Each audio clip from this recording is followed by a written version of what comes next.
Hello fans of the woolly mammoth. We're gonna have a cartoonized version to talk about today. So this is a brand called Kong Species Studio, and then the line it says here Beast Ton Ton, but the internet says Ancient Beast as far as what the line is.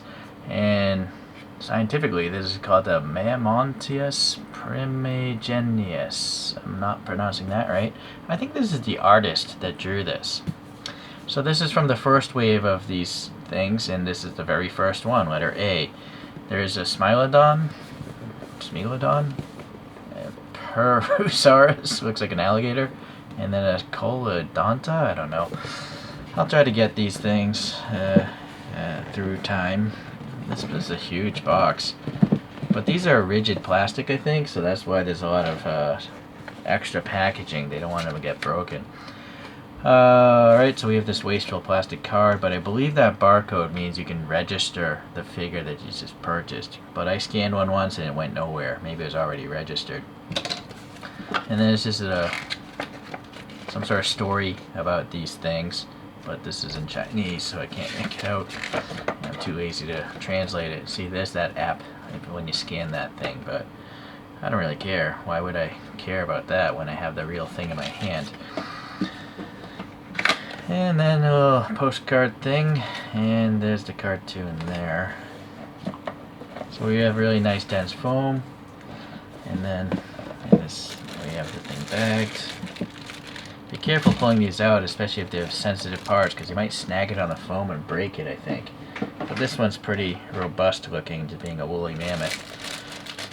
So there's its face, and here's the main thing. It's a solid chunk, it's really heavy. So, reading Wikipedia here, the closest relative of this extinct elephant is the Asian elephant, but in size it's more similar to today's African elephants, as you can see in this image here. It's the size of a big elephant. And this lived in the Pleistocene era. Pleistocene maybe? Anyways, and it lived up to 4,000 years ago. So, that's as far as old creatures go, it's not that old. I mean, dinosaurs, you're talking a long, long time ago. I'm going to put this thing on so we can look at it this way. And in fact, let me clear out the... This is one of the most well-known historic animals because they found frozen ones with actual poop and stuff in its stomach, and so they're in hair and all that stuff. So it's a well-researched animal. If you want to read that Wikipedia, it's quite an extensive article, but me, I'm more about toys and just learning a little bit about the things. So this is a nice little nameplate. I think it's actual brass because look how thick it is. It has a certain thickness that makes me think it was plate metal.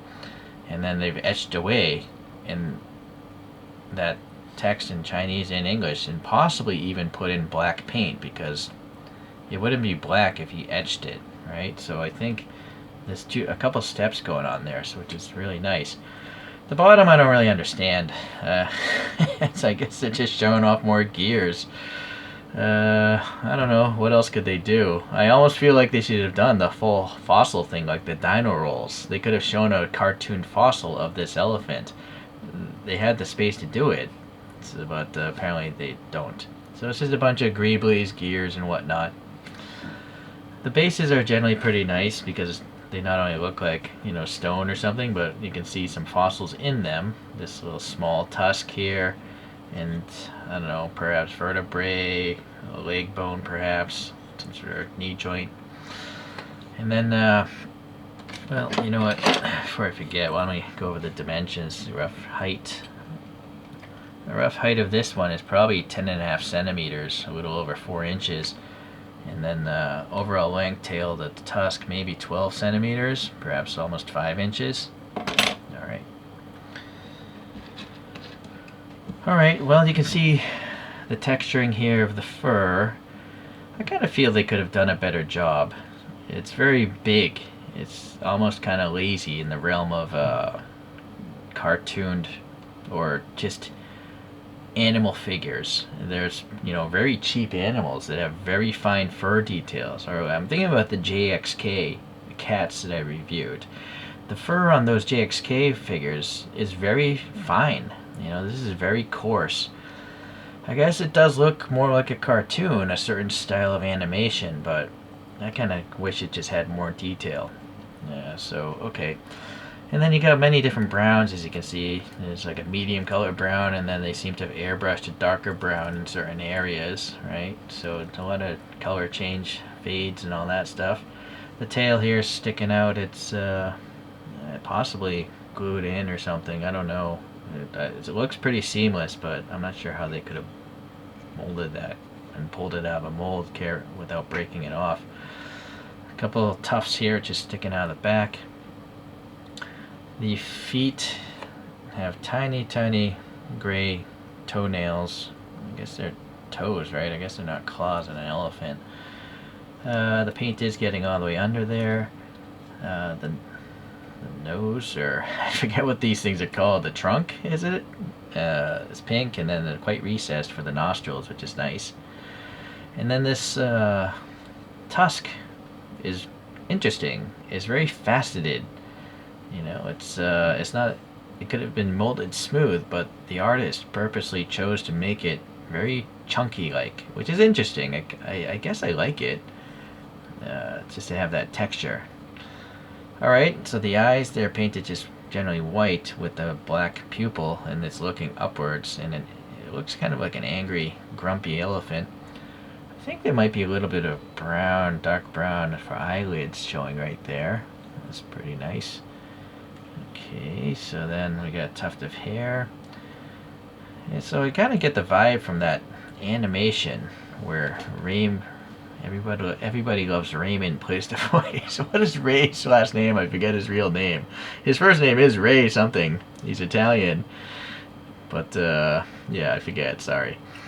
Anyways, this side looks generally symmetric to the other side. So the only thing now on this side is different is you can see this little break here, but it's very well hidden. I don't think if you gave this to someone, it might take a while for them to realize, or they may never realize. Only right there, I think I would notice there's a gap there. But in the front, it's pretty close to seamless, right? Alright, so I'm not sure why they went with this little robot thing here. But I guess it's kind of cool. It's better. Although honestly, I would have been happy if it didn't have it. You know, it's just a cheaper figure.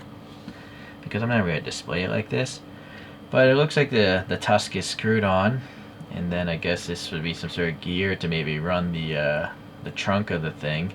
Maybe that's an ear or something. Or that, the eye there. So I think I might put some jewel beads in here. Because why not? I have them. It's got neodymium magnets. You can see here it's scratched off the paint because these magnets are quite strong.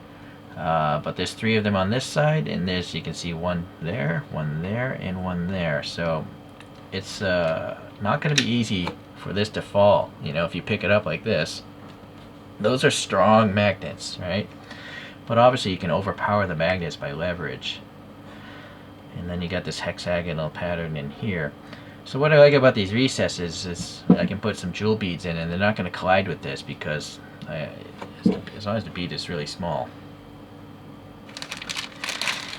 So if you want to accessorize your toys, you can buy these cheap little, you know, bead kits from like those cheap dollar stores, that kind of thing. These are all generally plastic, but the glue they use, generally you take it off and use a different glue. On AliExpress though, you can buy individual colored bags, and these are faceted ones mostly, but they do have some rounded glass ones, which are these. But I think the most visible ones are these faceted fluorescent ones. So you have a lot of choices in jewel beads, and they're very cheap, like maybe $1 for each bag. So I just have this whole organizer of them, and then since you know, you never know if you want to remove this stuff, if you want to sell it back to original condition. So this is just good old PVA school glue, you know, that clear glue you would use on school projects. Put a little bit in there, maybe a little more actually, because that thing is recessed. Alright, so that's a puddle there, and I pulled out a pink one, so some tweezers, or you maybe just stick it on your finger and get it in there. Want to center that some sort of pin, or in this case, this eyelash brush. And then, you know, you could always break it out. You could always just use a little warm water to break up the glue, or probably just force.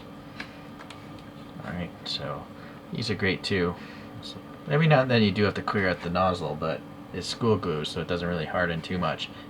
I use a Hot Wheels axle to do that, but you can use a sewing needle as well. So there we go with these 4 beads. Yeah, these 2 are the neon plastic ones. This is a glass, no, that's just the yellow plastic ones faceted, and that's a glass blue one. So it gives it that more like a mechanical look, I think, having the lights in there, or their optical sensors or something like that.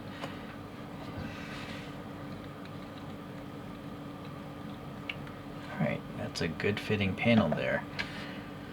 So the only other one I have is, I'm going to butcher this name, but I'll try to zoom in here. Focus.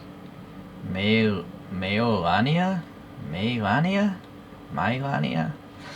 It's like a crazy horned tortoise of some sort from back in the day. So the size variance is, this is definitely much taller.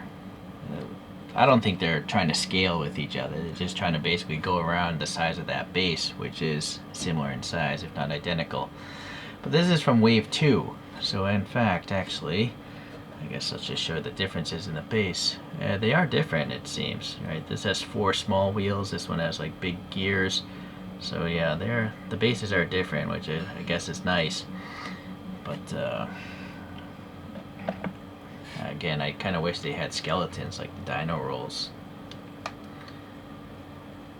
Okay, well, I guess you can look up that Melania thing in that review. So again, it's a pretty cool cartooned version of a woolly mammoth. I guess my only criticism is, you know, maybe it could have been sculptured a little better, the fur. But it does look very cartoony. It looks mean. So, alright, well, I guess we'll see you around until I get the next one. Bye.